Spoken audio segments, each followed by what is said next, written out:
Hello Ravi Mehra and Shilpa Kabir. Very good evening, Ram Ram. तो start करेंगे with in 1 minute.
बहुत ही अच्छे dear Shilpa Kabir ji, thank you so much for the concern.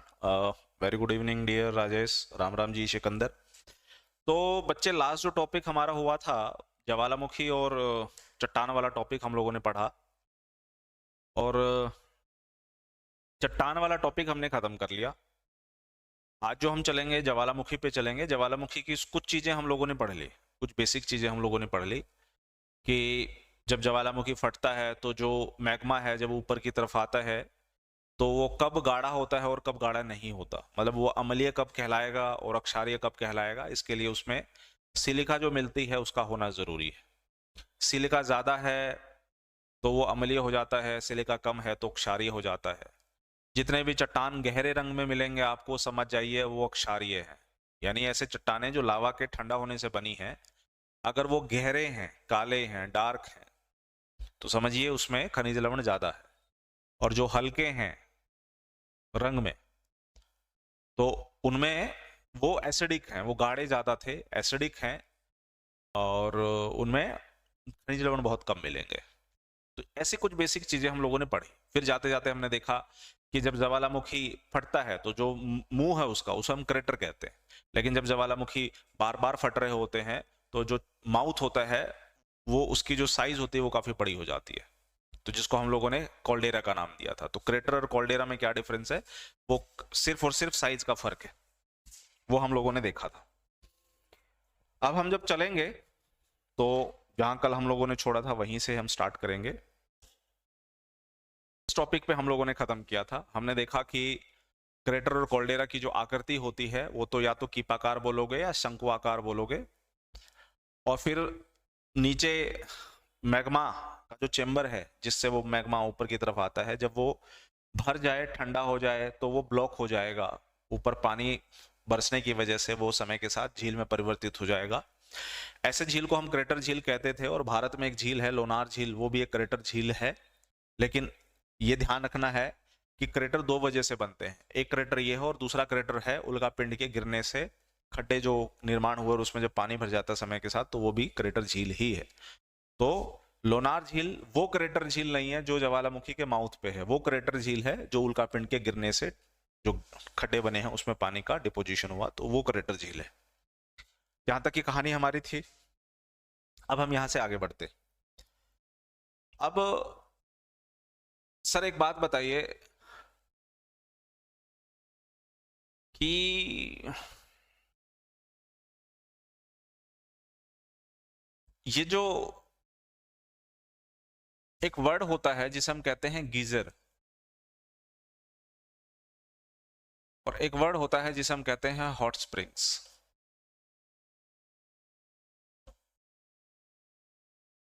Geysers जिसे हम लोग नाम दे देते हैं उष्णोत्स, और हॉट स्प्रिंग जिसे हम लोग गर्म जल का धारा या गर्म जल का चश्मा कह देते हैं।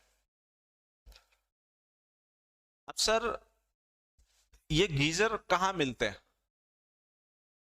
अब समझिएगा आप, ये गीजर होते क्या है। सर ये जमीनी हिस्सा है और बेटा ये है जमीन के नीचे का हिस्सा, और ये वो हिस्सा है जिसके कांटेक्ट में दुर्बल मंडल है यानी मैग्मा है, लेकिन इसका दबाव इतना ज्यादा नहीं है कि ऊपर वाले हिस्से को तोड़ करके आ सके। तो ये हो गया बेटा मैग्मा। अब मैग्मा के कांटेक्ट में जो चट्टान है, क्या वो मैग्मा के कांटेक्ट में होने की वजह से गर्म होगा? बिल्कुल होगा सर। और एक होता है बच्चे भूमिगत जल, एक होता है भूमिगत जल।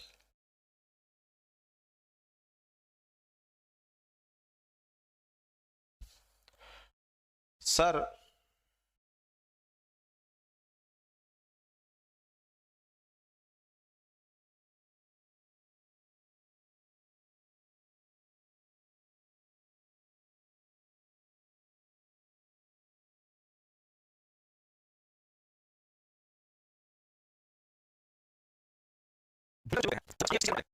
लेयर जो मैग्मा के कांटेक्ट में है, जब उसके कांटेक्ट में आ जाए तो क्या होगा सर? वो पानी गर्म हो जाएगा। गर्म होगा तो वो ऊपर उठेगा क्योंकि हल्का होगा, और सब जब ऊपर उठ रहा होता है तो उस दौरान जिस रास्ते से वो आ रहा होता है उस रास्ते पे सर कुछ क्रैक्स डेवलप हो जाते हैं। तो इन क्रैक्स के अंदर जो है पानी इकट्ठा होता है, और जब क्रैक्स के अंदर पानी इकट्ठा होता है तो ये पैदा करता है स्टीम। और आपको भी पता है कि स्टीम की एनर्जी जो ऊर्जा होती है वो ज्यादा होती है। तो ऐसे में जो स्टीम है नीचे से जो पानी आ रहा है उसको और पुश करता है। तो ऐसे में सर ये जब जमीन पे आता है ना ये पानी, तो ये फुहारों के रूप में पानी आता है, बहुत प्रेशर से पानी आता है। जैसे पार्क में आप लोगों ने देखा होगा ना कि जो स्प्रिंकलर्स होता है जो पार्क में पानी को छिड़कता है, तो पानी को ऐसे छिड़का जा रहा है स्प्रिंकलर्स के माध्यम से। तो ये पानी प्रेशर के साथ आता है। कैसे प्रेशर बिल्ट होता है सर? यहाँ पर जो रास्ते में जो बीच बीच में गैप बन जाता है उसमें स्टीम पैदा होती है, स्टीम ऊर्जा को बढ़ाती है। तो इस वजह से ये पानी का पूरा प्रेशर ऊपर की तरफ आता है। तो इसी को हम लोग कहते हैं गीजर। इस तरह से जब पानी आता है तो इसे हम कहते हैं गीजर। दुनिया में सबसे फेमस गीजर है सर ओल्ड फेथफुल गीजर। सबसे फेमस गीजर है ओल्ड फेथफुल गीजर। ये कहां मिलेगा? ये मिलेगा sir United states of America में। अब समझिएगा आप, कई बार क्या होता है सर कि जब ये पानी ऊपर की तरफ आ रहा होता है तो इस पानी में सल्फर इकट्ठा हो जाता है, इस पानी में सल्फर भी आता है, और सल्फर को हम केमिस्ट्री में येलो गोल्ड बोलते हैं। इसकी अपीयरेंस जो होती है सोने जैसी होती है, इसलिए इसे येलो गोल्ड भी बोल जाता है। बाकी इतना इंपॉर्टेंट नहीं होता, अपीयरेंस होती है। तो कुछ लोग है ना थोड़ा सा इल्यूजनल हो जाते हैं, भ्रम में आ जाते हैं कि भाई ये बहुत काम की चीज है।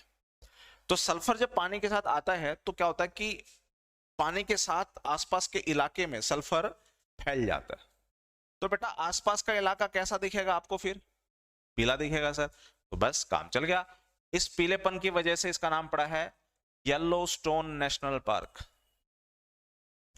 Yellowstone national park.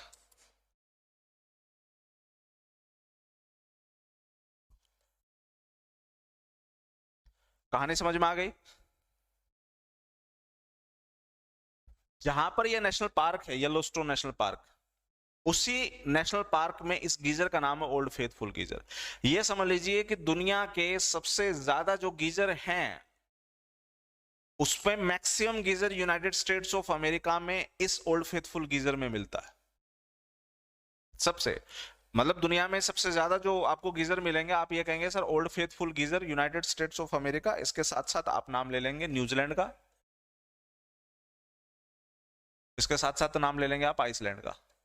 ये दुनिया के ऐसे देश है जहां आपको दुनिया में सबसे ज्यादा गीजर्स मिलने वाले, यानी गर्म पानी। लेकिन सर होता क्या है कि कई अब जब यही पानी जब ऊपर की तरफ आ रहा होता है और कोई क्रैक्स नहीं होते इनकी तरह, जब कोई क्रैक्स या कोई दरारें नहीं होती, स्टीम पैदा नहीं होती, तो पानी आराम से सरफेस पे आ जाता है और इस तरह से फैल जाता है। यहां तो पूरा प्रेशर से आया लेकिन इस तरह से फैल गया। जब ये फैल गया तो इसी को हम कहते हैं हॉट स्प्रिंग्स। हॉट स्प्रिंग्स दुनिया में बहुत जगह मिलते हैं सर, इवन मणिकर्ण, हिमाचल प्रदेश में मणिकरण पे आपको ये मिलेगा। इवन तो आप यहां चले जाइए गुड़गांव में, सोहना, गुड़गांव में ही है ना, फरीदाबाद में है, सोहना के गर्म चश्मे। तो ये भी जो है क्या है, हॉट स्प्रिंग ही है। तो what is the difference between geysers and hot springs, वो आपके सामने। यहां तक बच्चे किसी को कोई दिक्कत या कुछ ही को कुछ पूछना हो?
जो डियर जी नेक्स्ट पार्ट है वो है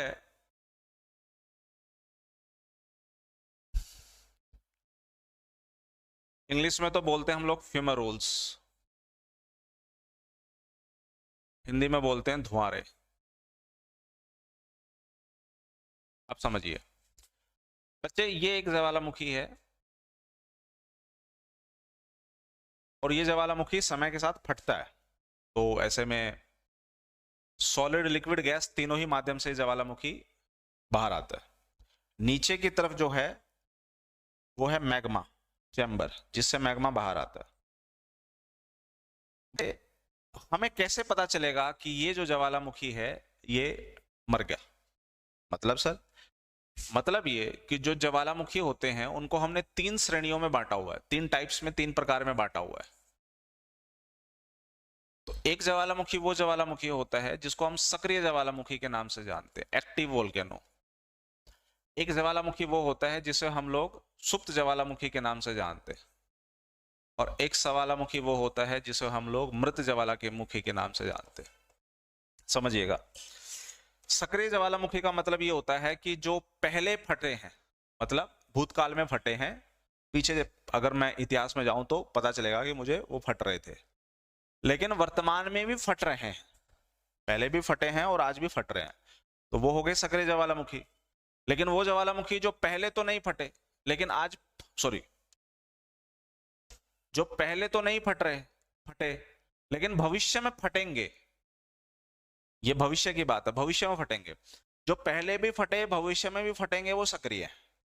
जो पहले नहीं फटे, देखिए सोए हुए का क्या मतलब है, सोए हुए का मतलब मरना तो नहीं होता, सोए हुए का मतलब वो जगेगा। तो यानी सोए हुए का मतलब सर अभी तक तो वो सोया हुआ है लेकिन भविष्य में वो जगेगा, यानी भविष्य में वो फटेंगे, वो हो गए सुप्त ज्वालामुखी। और वो ज्वालामुखी जो पहले तो बड़े सक्रिय थे, फट रहे थे, बट आज के टाइम पे वो नहीं फटते। तो यहां पर आ जाओ भाई, ये ज्वालामुखी जो है अभी कैसा है? आप कहोगे सर अभी सक्रिय है क्योंकि मैग्मा ऊपर की तरफ आ रहा है, ज्वालामुखी फट रहा है। मुझे ये बात बताओ, कैसे पता चलेगा कि ये ज्वालामुखी आगे नहीं फटेंगे? सोचने वाली बात है, ये हमें कैसे पता चलेगा कि ये ज्वालामुखी भविष्य में नहीं फटेंगे?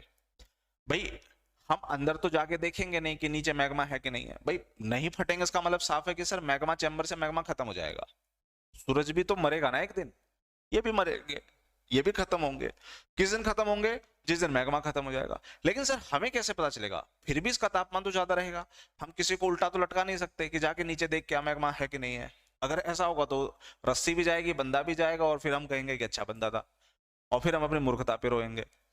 तो सर इसका सबसे अच्छा माध्यम है, अगर मैग्मा चैम्बर में से मैग्मा खत्म हो गया है तो सिर्फ और सिर्फ धुआं बाहर आएगा, सिर्फ और सिर्फ धुआं बाहर आएगा। इसी को कहते हैं फ्यूमेरोल्स।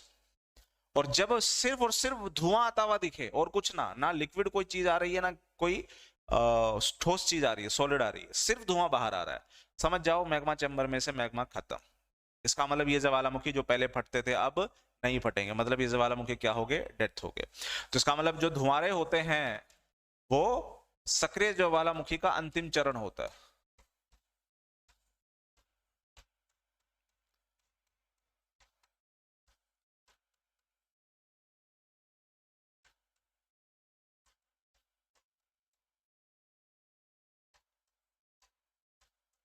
ये सक्रिय ज्वालामुखी का अंतिम चरण होता है, यानी जैसे ही धुआं आता हुआ दिख जाए समझ जाओ अब ये ज्वालामुखी भविष्य में कभी नहीं फटेंगे, खत्म, राम नाम हो गया इसका तो। ठीक है, ये कहानी है। चलो सर, होता क्या है, दुनिया में एक ज्वालामुखी है अलास्का में। इस ज्वालामुखी का नाम है कटमई, कटमई पर्वत। सर धुआं तो एक मेन पॉइंट से बाहर आता है ना, हाँ, लेकिन दरअसल कटमई पर्वत जो है वो बहुत है, एक नहीं है, बहुत सारे पर्वत है। और बहुत सारे पर्वत है सर, तो बहुत जगह से धुआं बाहर आता हुआ दिख रहा है। एग्जैक्टली गिनती नहीं है कि कितनी जगह से आ रहा है, इसलिए हम कटमई पर्वत को सर 10,000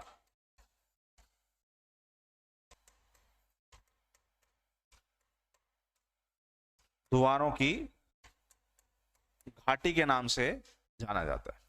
कटमई पर्वत को हम लोग 10,000 धुआरों की घाटी बोलते हैं। कटमई पर्वत कहाँ है, कटमई पर्वत है अलास्का में। अलास्का कहाँ है, यूनाइटेड स्टेट्स ऑफ अमेरिका में। तो इंग्लिश में इसे हम बोलते हैं ए वैली ऑफ 10,000 फ्यूमरोल्स।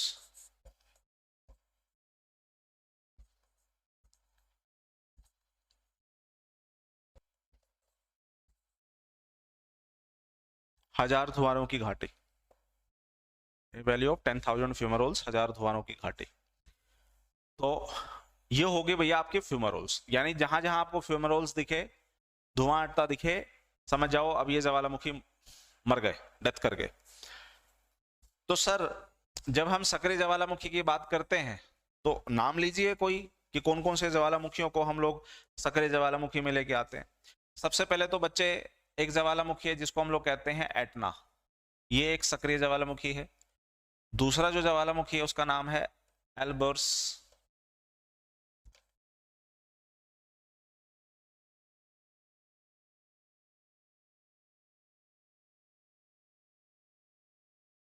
तीसरा जो ज्वालामुखी है उसका नाम है सर बैरन, ये भारत में पड़ेगा आपका, बैरन द्वीप।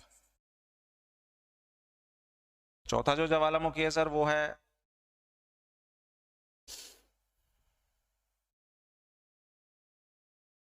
बोली, कोटोपैक्सी,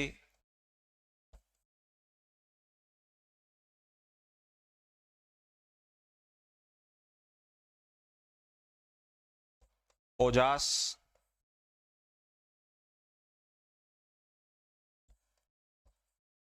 सलसलादो,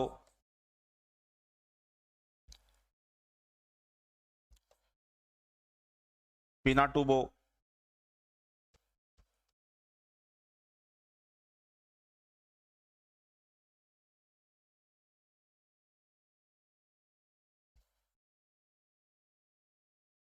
रैनियर, साइस्ता,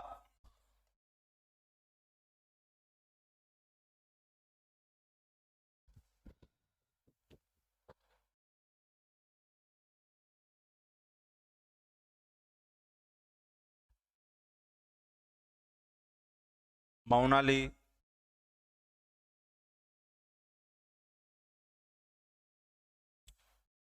गूंग। ये ज्वालामुखी हैं जो दुनिया में पाए जाते हैं जो सक्रिय हैं। लेकिन जब सुप्त ज्वालामुखी की बात करेंगे तो सर सुप्त ज्वालामुखी में सबसे पहले तो आप लेकर के आइए भारत में जो है, जिसको हम नारकोंडम कहते हैं। फिर सर एक है फ्यूजियामा जापान में। एक है सर क्राकातोआ, क्राकाताओ। और एक है सर विसुवियस।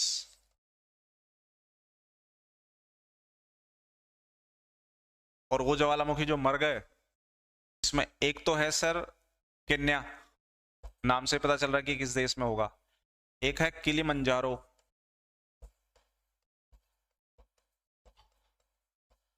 एक है पोपा, एक है कोहो सुल्तान,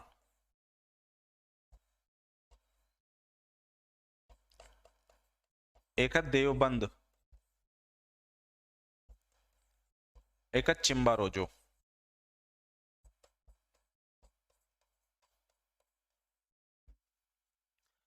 ये है दुनिया के सक्रिय, सुप्त और मर्त ज्वालामुखी की कुंजी। इसी में एटना जो है वो पड़ता है इटली में,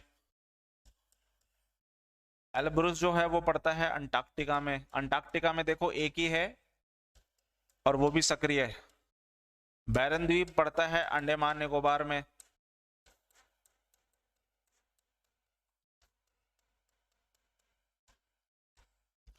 स्ट्रोम्बोली जो है वो पड़ता है लिपारी द्वीप। और ये जो द्वीप है ये कहाँ है? ये है भूमध्य सागर में, इटली के पास। कोटोपेक्सी जो है ये कहाँ है? इक्वाडोर में। ओजास सल Salado Peru Argentina. Pinatubo Philippines. Rainier साइस्ता संयुक्त राज्य अमेरिका।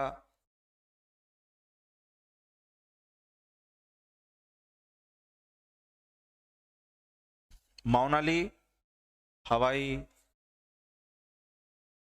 द्वीप पे। Agung Indonesia.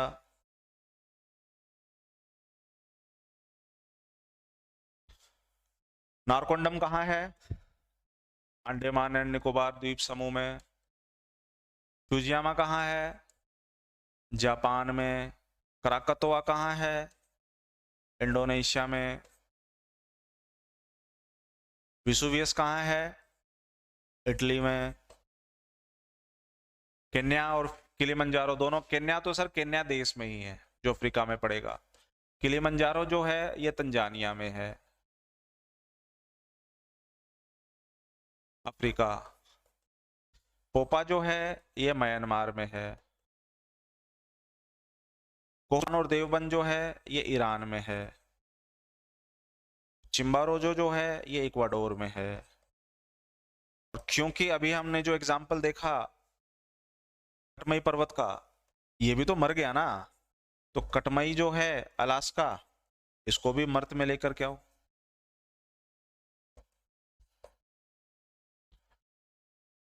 अब एग्जामिनर तो सर यहां से भी कुछ ना कुछ सवाल निकालेगा। कौन से निकालेगा? अब देखो पहला सवाल, भाई सबसे सक्रिय ज्वालामुखी में से एक ज्वालामुखी कौन है? तो आप कहेंगे सर जो एटना है वो सबसे सक्रिय ज्वालामुखी में से आता है एक।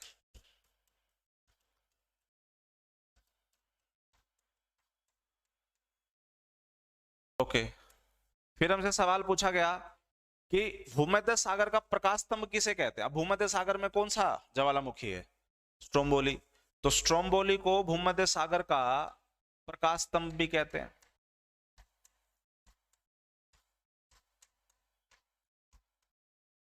लाइट हाउस, अच्छा एक बात बताओ, लाइट हाउस क्या होते हैं? सर जो समुद्र होते हैं ना, समुद्र, समुद्र में जो जहाज चलते हैं, तो कोई भी कंट्री जो होती है, जिस कंट्री के नजदीकी कोई आइलैंड वाइलैंड पड़ती है, तो उस पे ना एक लाइट हाउस बनाया जाता है ताकि जहाजों को दिशा के बारे में पता चले। लाइट जलाई जाती है उस पे। तो जब ज्वालामुखी फटता है स्ट्रोम्बोली, तो एक तरीके से जहाजों की दिशा निर्धारण में काम करता है, इसलिए इसे कहा जाता है lighthouse of the Mediterranean sea, भूमध्य सागर का प्रकाश स्तंभ। किसे? स्ट्रोम्बोली को। एनसीईआरटी की किताबों में कोटोपेक्सी को सबसे ऊंचा ज्वालामुखी बताया गया है, लेकिन मैं बताता चलूं सबसे ऊंचा ज्वालामुखी ओजास सल सलादो है। एनसीईआरटी में कोटोपेक्सी बताया गया है, बट इन रियलिटी में ओजास सल सलादो होता है। कोटोपेक्सी की ऊंचाई जमीन से, मीन सी लेवल से लगभग 4.5 किलोमीटर है, जबकि 6.5 किलोमीटर है ओजास सल सलादो की, 2 किलोमीटर ऊंचा है। तो सोचिए कि एनसीईआरटी तो कहती है कि सबसे सक्रिय ज्वालामुखी कोटोपेक्सी है, जबकि इन रियलिटी में ओजास सल सलादो की हाइट बहुत ज्यादा है। कहानी समझ में आ गई? ये ऐसे ऐसे कुछ क्वेश्चन जो हैं वो आपसे पूछे जाएंगे। और भारत में दो हैं, एक का नाम बैरन है और एक का नाम नारकोंडम है। नारकोंडम जो है अभी सोया हुआ है, मतलब ये भविष्य में फटेगा, लेकिन बैरन द्वीप पे जो है हम समय समय के साथ थोड़ा बहुत विस्फोट देख ही लेते हैं। तो ये बच्चे लिस्ट है सक्रिय ज्वालामुखी, सुप्त ज्वालामुखी और मृत ज्वालामुखी का। यहां तक कोई दिक्कत, दो राय, समस्या हो तो बताइए।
कोई सवाल नहीं?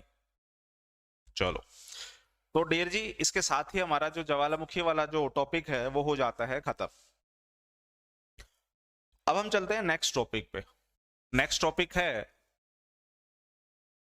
भूकंप और सुनामी।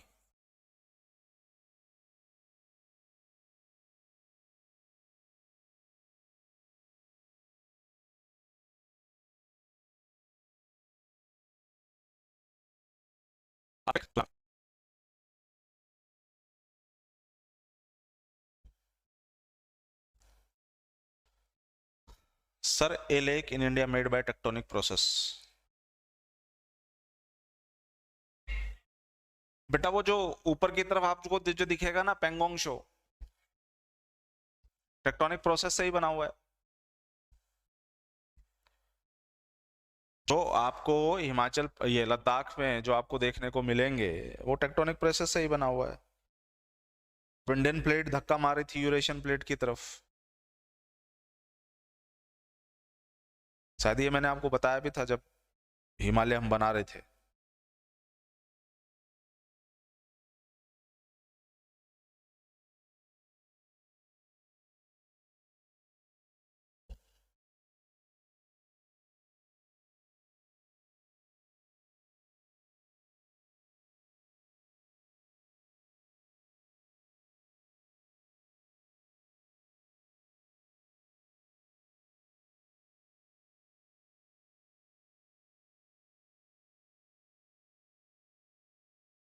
और कोई डाउट भाई?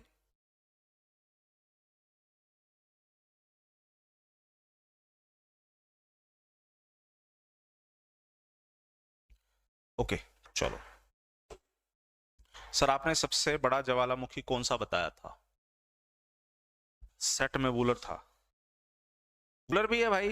देखो पेंगोंग शो, सोमोरोरी, बेकाल, वूलर, ये सारे टेक्टोनिक्स हैं। सिर्फ एक वूलर थोड़ी कहोगे आप। वूलर भी है।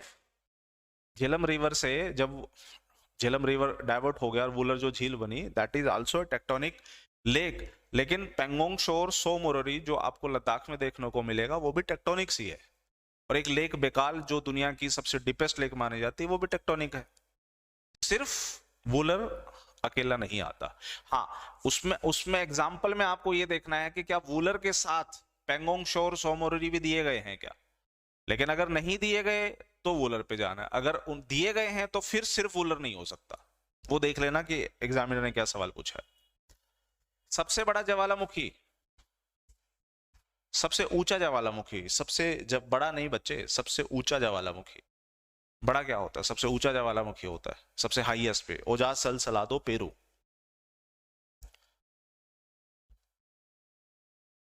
ऑप्शन में ये थे पेंगोंग शोर, सोमोरिरी।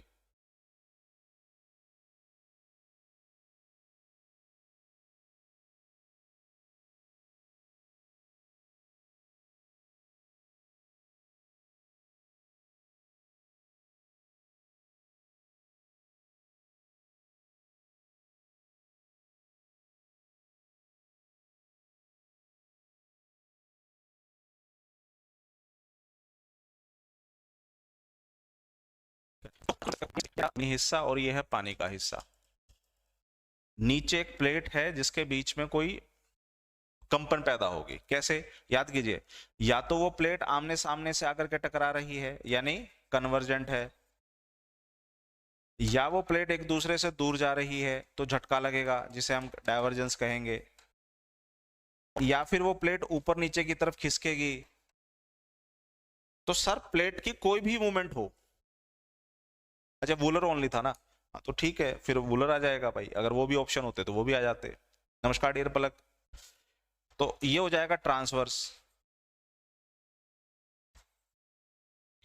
अब सर प्लेट की कोई भी मूवमेंट हो, प्लेट की कोई भी मूवमेंट हो, यहां से एक वेव्स पैदा होगा, और वो वेव्स अगर ऊपर चला गया और वहां पानी है तो सर सुनामी आ सकते हैं, आ सकते हैं, आएगा ही आएगा ये नहीं कह सकते, सुनामी आ सकते हैं। और अगर वही तरंगे आगे पहुंच करके जमीन पे पहुंचे तो सर वो भूकंप हो जाएगा। तो एक तो डिफरेंस ये है भूकंप और सुनामी के बीच में। जो पैदा हुआ जिसने इस पृथ्वी को हिलाया, जैसे कि आजकल आप तुर्की और सीरिया में देख रहे हैं, ये जो पैदा हुआ है इसको हम लोग भूकंपीय तरंग बोलते हैं।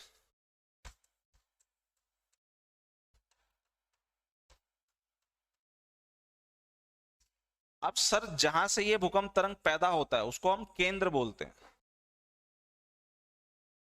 और जहां पर ये सबसे पहले महसूस होते हैं, देखिए सबसे पहले महसूस होते हैं उसको हम लोग अभिकेंद्र कह देते हैं।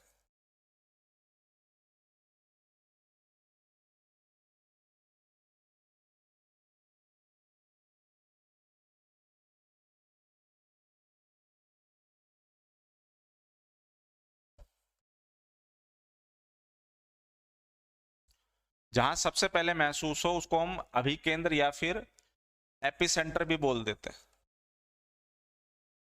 अब मुझे एक बात बताओ, मान के चलो कि यहां से एक भूकंप की तरंग पैदा हुई और पृथ्वी की तरफ जा रही है, ए पे, बी पे, सी पे, डी पे और ई पे, ये 5 पॉइंट है जहां पर भूकंप की तरंगे पहुंची। अब ये बताइए सबसे पहले किस पॉइंट पे ये भूकंप तरंग पहुंचेगी? एकदम बढ़िया डियर पलक, आशा करता हूं कि आप भी बहुत अच्छे होंगे, फिट एंड फाइन होंगे। आप मुझे बताओ स्क्रीन पे जो मैंने आपसे सवाल किया है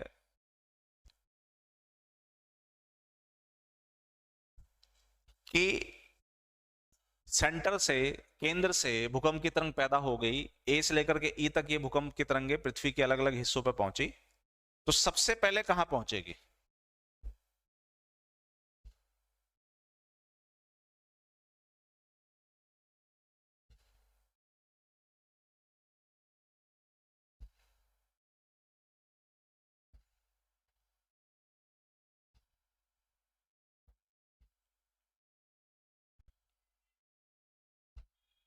हाँ, बहुत आसान था सर, सी पे पहुंचेगी। तो इसका मतलब है कि ये जो सी पॉइंट जहां सबसे पहले पहुंचेगी इसी को हम एपिसेंटर बोलेंगे, अभिकेंद्र बोलेंगे। समझ में आ गई कहानी? इसका मतलब है कि सर जो एपिसेंटर होता है वो सेंटर के हमेशा कितने डिग्री के एंगल पे होता है? 90 डिग्री के एंगल पे होता है। ये देखो, क्योंकि 90 डिग्री का जो डिस्टेंस होगा वो सबसे कम डिस्टेंस होगा, वही एपिसेंटर होगा सर। तो 90 डिग्री का जो सेंटर का जो एग्जैक्टली 90 डिग्री होगा वो सबसे पहला एपिसेंटर होगा, क्लोजेस्ट पॉइंट एग्जैक्टली। पवन कुमार जी समझ में आगे कहानी? एपिसेंटर हम किसे कहते हैं, और एपिसेंटर केंद्र का हमेशा 90 डिग्री होगा। चलिए साहब आगे बढ़िए। सर ये जो भूकंपीय तरंगे पैदा होते हैं एक्चुअली दो तरह की होती हैं। एक होती है जिसे आप लोग कहते हैं बॉडी वेव, और एक होते हैं सर जिसे हम कहते हैं सरफेस वेव, सतही तरंगे, आंतरिक सतही। जो बॉडी वेव्स होती हैं सर ये होती हैं दो तरह की, एक होती है सर प्राइमरी या प्राथमिक तरंग, और दूसरी होती है सर सेकेंडरी या द्वितीयक तरंग।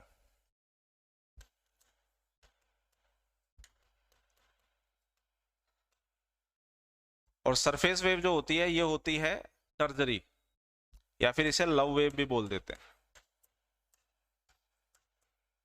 लव नाम के साइंटिस्ट ने इसको खोज की थी इसलिए इसे लव वेव बोलते हैं।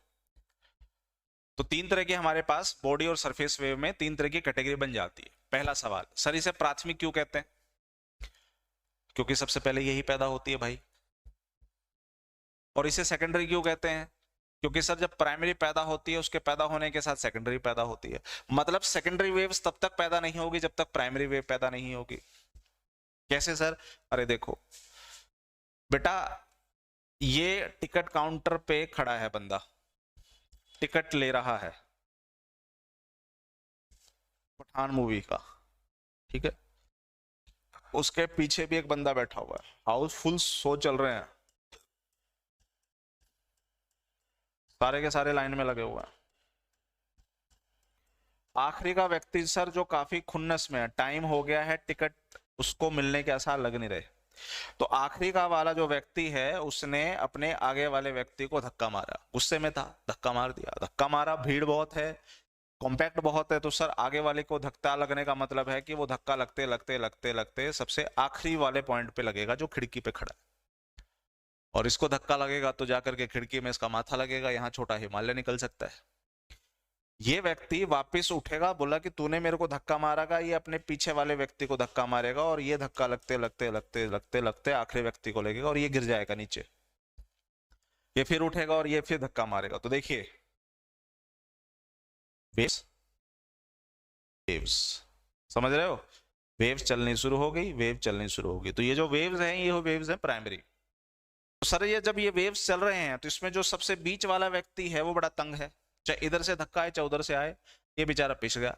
तो ये काम करेगा इस वेव से बचने के लिए, जब इधर से भी वेव्स आ रहे हो और इधर से भी वेव्स आ रहे हो, देखो जब दोनों ही तरफ से वेव्स आ रहे हो तो जो बीच वाला व्यक्ति, अब समझो क्रीम है, क्रीम किसमें है? वो सैंडविच के बीच में। तो जब आप है ना ब्रेड के दोनों टुकड़ों को जब ऐसे पुश करते हो तो क्रीम बाहर आता कि नहीं आता? बस काम चल गया। इधर से भी जब फोर्स लग रहा है, इधर से भी जब फोर्स लग रहा है, जब दोनों ही तरफ से फोर्स लग रहा है, जो बीच में वाला पॉइंट है सर वो फोर्स लगने की वजह से वो बाहर निकल जाएगा। किस एंगल से बाहर निकलेगा? 90 डिग्री के एंगल से बाहर निकल जाएगा सर। जैसे ही वो 90 डिग्री के एंगल से बाहर निकला, सेकेंडरी वेव्स पैदा हो गई। समझ में आया? तो प्राइमरी वेव्स पैदा होगी तभी सेकेंडरी वेव्स भी पैदा होगी, इसलिए इसका नाम प्राइमरी और सेकेंडरी पड़ा है। अब मुझे एक बात बताओ डियर जी,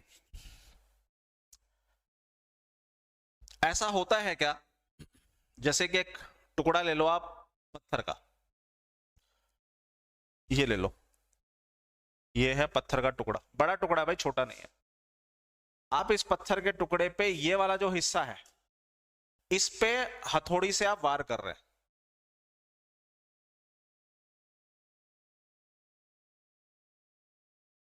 आप इस हिस्से पे हथौड़ी से वार कर रहे हैं ताकि ये हिस्सा ही सिर्फ टूटे,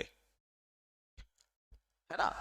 क्या ऐसा, अच्छा जब वार कर रहे हैं तो उसका मतलब यहां पर क्या लगा रहे हैं? फोर्स लगा रहे हैं। तो क्या ऐसा कभी होता है क्या कि आपने बल तो यहां लगाया और वो दरार जो है वो यहां आ गई? मतलब आपने फोर्स कहीं और लगाया था, तोड़ना किसी और का था, और दरार कहीं और आ गई, ऐसा हो सकता है क्या? हाँ सर। तो बेटा ये दरार यहां क्यों आई? क्योंकि सर इन प्राइमरी और सेकेंडरी वेव्स के धक्का देने से हो सकता है कि एक इनविजिबल वेव्स जो कि अभी तक नहीं थी वो पैदा हो जाए, जो ऊपर ही ऊपर की तरफ पैदा हो गई। यानी आपने फोर्स यहां लगाया, दरार यहां आई, तो उसका मतलब यहां पे भी तो कोई फोर्स होगा, कोई वेव्स होगी जिसने इसको ब्रेक किया है। ऐसा तो बिना फोर्स के, बिना वेव के तो ये ब्रेक नहीं हो सकता। तो ऐसी जो वेव्स पैदा हुई उनको ही हम कहते हैं सरफेस वेव्स। क्योंकि बेटा ये सिर्फ सरफेस पे रहती है। जैसे कि अगर ये पृथ्वी है, इसे बॉडी वेव्स क्यों कहते हैं? क्योंकि ये पृथ्वी के अंदर तक जा सकती है। लेकिन इसे सरफेस वेव क्यों कहते हैं? क्योंकि प्राइमरी और सेकेंडरी वेव्स के बनने से सिर्फ और सिर्फ ये पृथ्वी के ऊपरी हिस्से तक ही रहती है, इसलिए इसे सरफेस वेव्स कहते हैं। और इसे बॉडी वेव्स क्यों कहते हैं? क्योंकि ये सिर से निकल करके पांव तक पहुंच सकती है, पांव से निकल करके सिर तक पहुंचती है, इसलिए इसे बॉडी वेव्स कहते हैं। इसे सरफेस वेव क्यों? क्योंकि बॉडी वेव्स के पैदा होने से सर जो तीसरी वेव्स बने वो ऊपर ही ऊपर रहती है, वो अंदर नहीं आती, इसलिए उसे सरफेस वेव कहते हैं। Very good evening dear AB, कहानी समझ में आ गई? जी सर, कहानी समझ में आ गई। अब जब ये वेव्स चलती हैं, जैसे कि बच्चे ये पी वेव है, एस वेव है, सॉरी एस वेव है और एल वेव। सर वेव है ना, ये देखो वेव्स तो यही होता है, फिजिक्स तो यही कहती है कि बेटा ये वेव्स है। इसको सर हम कहते हैं एक साइकिल, दिस इज साइकिल। इसको कहते हैं सर क्रेस्ट, इसे कहते हैं ट्रफ। वो क्रेस्ट है सर, ये ट्रफ है।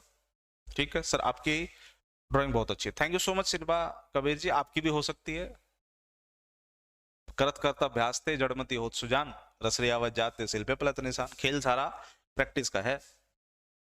तो सर क्रेस्ट और ट्रफ है, और फिजिक्स ये कहती है कि क्रेस्ट और ट्रफ का जो सबसे हाईएस्ट पॉइंट है ये वाला, इसको हमने नाम दे दिया है एम्पलीट्यूड।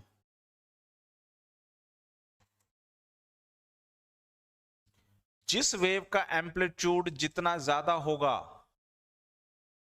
वो वेव उतनी ही खतरनाक होगी।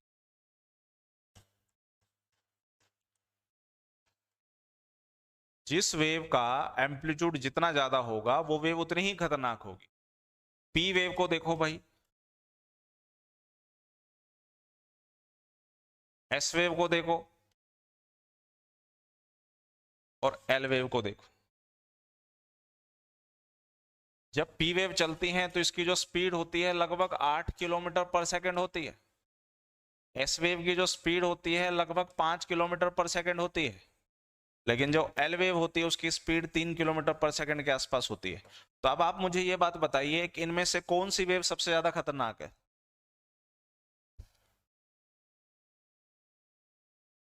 इनमें से कौन सी वेव ज्यादा खतरनाक है भाई, सोचो।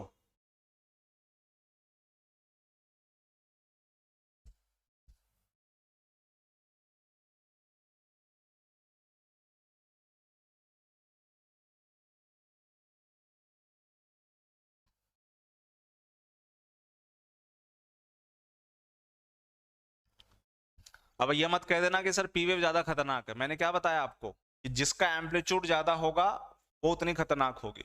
स्पीड से लेना देना नहीं है हमारा, हमारा लेना देना है कि किस वेव का एम्पलीट्यूड ज्यादा होगा। एम्पलीट्यूड सर सबसे ज्यादा मुझे एल वेव का दिख रहा है, इसलिए ये सबसे खतरनाक होगी।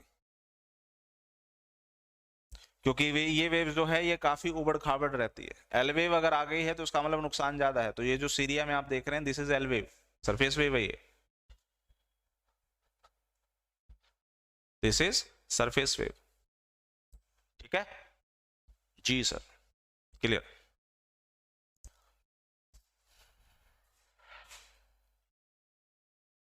अब ये बताओ कि ठीक है सर वेव समझ में आ गया, स्पीड समझ में आ गई, एम्पलीट्यूड समझ में आ गया, एम्पलीट्यूड जितना ज्यादा उतना ही खतरनाक है। ये वेव्स जो होती हैं ये कहाँ रिकॉर्ड की जाती हैं? ये सिर्फ और सिर्फ सीस्मोग्राफ में रिकॉर्ड की जाती हैं। लेकिन सर हमें ये कैसे पता चलता है कि जो वेव्स खतरनाक है वो कितनी खतरनाक है, मतलब वहां नुकसान कितना ज्यादा होगा? यानी इनका जो मैग्नीट्यूड है, इनका इम्पैक्ट लेवल है, ये मैग्नीट्यूड को हम कैसे नापेंगे? इस मैग्नीट्यूड को हम कैसे मापेंगे? तो मैग्नीट्यूड को नापने का जो तरीका है डियर जी वो रिएक्टर स्केल है।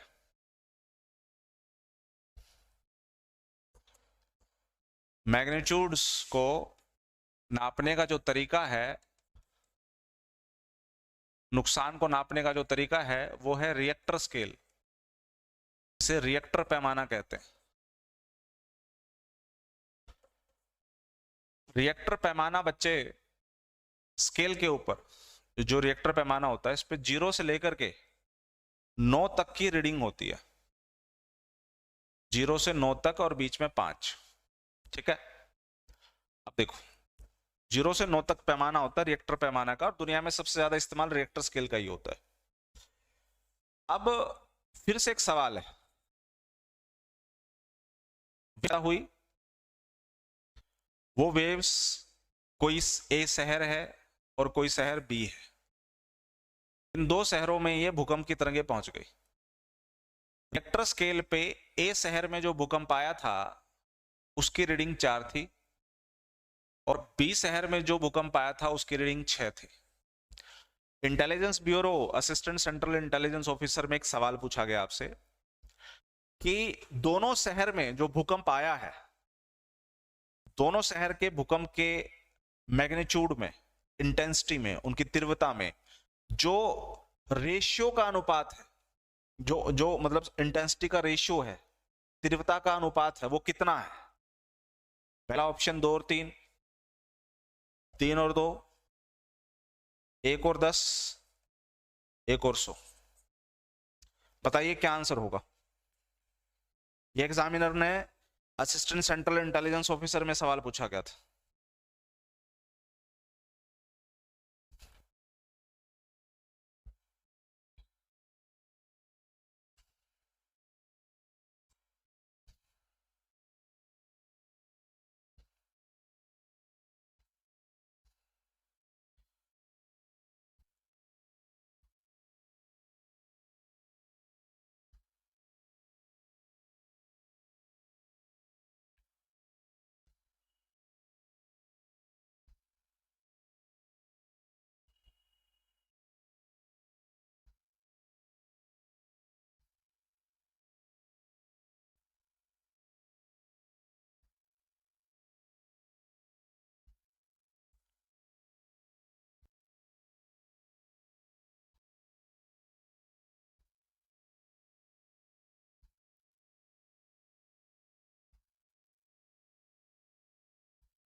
तो ये एक ऐसा बैच है जो बहुत कम जवाब देता है, मतलब जो क्रांतिकारी मुझे देख रहे हैं, आपका बैच एक ऐसा बैच है जो बहुत कम जवाब देता, मतलब ना के बराबर। खैर समझिए, आंसर अगर दिमाग में बना के बैठे हैं तो उससे आंसर देने से पहले लॉजिक समझ लीजिए। रिएक्टर स्केल पे अगला स्केल, जैसे यहां 0 है, यहां 1 है। अगर कल को स्केल ने किसी पॉइंट पे ये दिखाया कि वहां पर मैग्नीट्यूड 1 था, तो इसका मतलब है कि 0 के मुकाबले 1 पे 10 गुना ज्यादा तीव्रता होती है। और अगर वो ये कहे कि रिएक्टर स्केल पे फलाने पॉइंट की तीव्रता जो थी वो 2 थी, तो इसका मतलब है कि 2 जो है 1 के मुकाबले 10 गुना ज्यादा होता है। तो यानी अगला स्केल पिछले स्केल के मुकाबले कितना गुना ज्यादा होता है? 10 गुना। अब क्या आंसर होगा? अब आप कहोगे सर 10 गुना तो फिर 1 10 होगा। नहीं, सुनो, देखो 4 है यहाँ पे, रिएक्टर स्केल पे 4 है, तो अगर रिएक्टर स्केल पे 0 है, 1 है, 2 है, 3 है, 4 है, तो बेटा बीच में 5 भी तो होना चाहिए ना। हाँ सर। अब ए पे अगर भूकंप आया है तो रिएक्टर पे रीडिंग क्या है? 4। अब कितनी इंटेंसिटी है उसकी पता नहीं, एक्स कर लो। तो सर 5 पे कितना हो जाएगा? 5 पे फिर बेटा 10 एक्स एक्स हो जाएगा। और वो कहता है कि 4 के बाद 6 ही आया, 5 को मिस कर दो, तो 5 मतलब x का 10x, और 5 और 6 के बीच में 10x, तो 10x का 10x कितना हो गया? 100x। तो x 4 और 6 के बीच में रेशियो डिफरेंसेस कितना हो गया? x और 100x, मतलब आंसर क्या हो जाएगा? 1:100।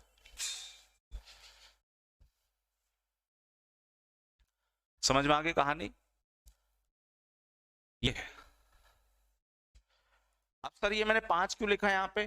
क्योंकि ये 5 के और 5 से नीचे के जो भूकंप आते हैं ना, रिएक्टर स्केल पे 5 और 5 से नीचे के भूकंप आते हैं, वो इंसानों को ना के बराबर महसूस होते हैं।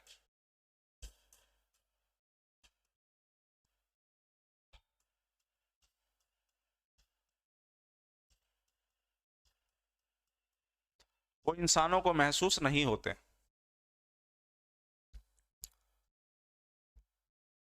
जो महसूस होते हैं और जो नुकसानदायक होते हैं वो 5 से आगे के होते हैं। अब समझिए, अब जैसे कि बच्चे ये पूरा भारत हमारा प्यारा भारत, अब इस प्यारे भारत में सबसे ज्यादा भूकंप कहीं आते होंगे, सबसे कम भूकंप आते होंगे। अब हमने उसको बांट रखा है। अब सर इस भारत में जहां सबसे ज्यादा भूकंप आते हैं, अब देखिए हमने क्या किया हुआ है कि शुरुआती दौर में हमने जोन बनाए थे, क्षेत्र बनाए थे। जोन 1 बनाया था हमने, जोन 2 बनाया था हमने, जोन 3 बनाया था हमने, जोन 4 बनाया था हमने, जोन 5 बनाया था। जोन 1 वो क्षेत्र था जहां पर 5 के बराबर या 5 से कम भूकंप आएंगे रिएक्टर स्केल पे। लेकिन जोन 2 है जहां पर 5 और 6 के बीच, जोन 3 6 और 7 के बीच, 7 और 8 के बीच, और 8 और 9 के बीच। और रिएक्टर स्केल पे मैक्सिमम रीडिंग कितनी है? 9। तो डियर जी एक बात बताइए, सबसे ज्यादा खतरनाक जोन कौन सा है? 5, जहां पर भूकंप सबसे ज्यादा जाएंगे। अब जहां जहां हिमालय है, मतलब साफ है कि सर वहां वहां 2 प्लेट है, नीचे की तरफ इंडियन प्लेट है, ऊपर की तरफ यूरेशियन प्लेट है, वहीं तो हिमालय बना है। तो जहां जहां हिमालय है सर, साफ है वहां वहां प्लेट है, और प्लेट में सर मूवमेंट होती रहती है। तो इसलिए ऐसे क्षेत्र काफी संवेदनशील होते हैं। तो यानी ये जोन 5 में, ये जोन 5 में, इसलिए नेपाल में 2015 में भूकंप आया तो बड़ा खतरनाक था भाई। लेकिन सर जो जोन 1 है, 5 के बराबर और 5 से कम भूकंप महसूस होते रिएक्टर स्केल पे। एक बात बताओ, 5 के बराबर 5 से कम तो इंसानों को महसूस ही नहीं होते। बेटा जब महसूस ही नहीं होते तो वो नुकसान नहीं करते, तो फिर उसको पढ़ के करेंगे क्या? तो इसलिए हमने क्या किया, जोन 1 को फिर हमने समय के साथ खत्म कर दिया। आज हमारे पास जोन कितने हैं? 2 3 4 और 5 है बस। तो बताइए, इंडिया में सीस्मिक जोन, इनको बोला जाता है सीस्मिक जोन, कितने हैं?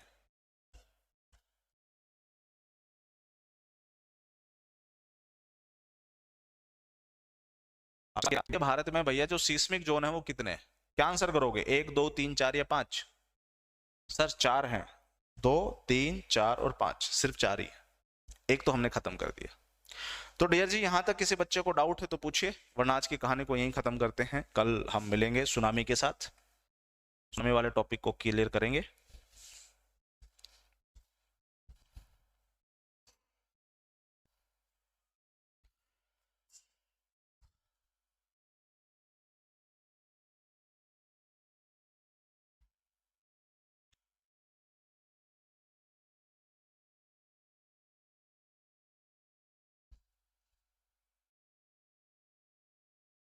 को डाउट है तो बच्चे पूछिए, वरना आज की कहानी को यहीं खत्म करेंगे। सुनामी के साथ मिलेंगे कल।